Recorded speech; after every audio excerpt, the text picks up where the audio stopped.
Yung iba akala nila sumahod na sila kapag nakatanggap sila ng invoice galing kay Facebook sa kanilang mga email address. Yung invoice, ang ibig sabihin niyan ay resibo. Resibo yan ng earnings mo sa buwan na yan. At yan ay natatanggap natin buwan-buwan. Yung resibo na yan, every month natatanggap talaga natin yan sa ating mga email. Malalaman mo lang na sumahod ka na kapag nakita mo na doon sa iyong PayPal account.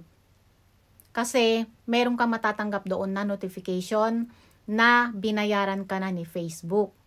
Pero yung sa invoice, hindi ibig sabihin yan na ikaw ay sumahod na.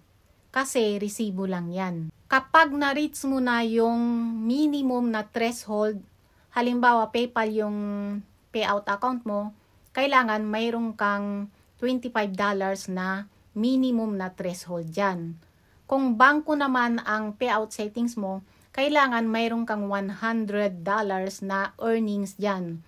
At kahit nakatanggap ka pa ng invoice galing kay Facebook, kung hindi mo naman na-met yung threshold na yan, ay hindi ka pa sumahod niyan.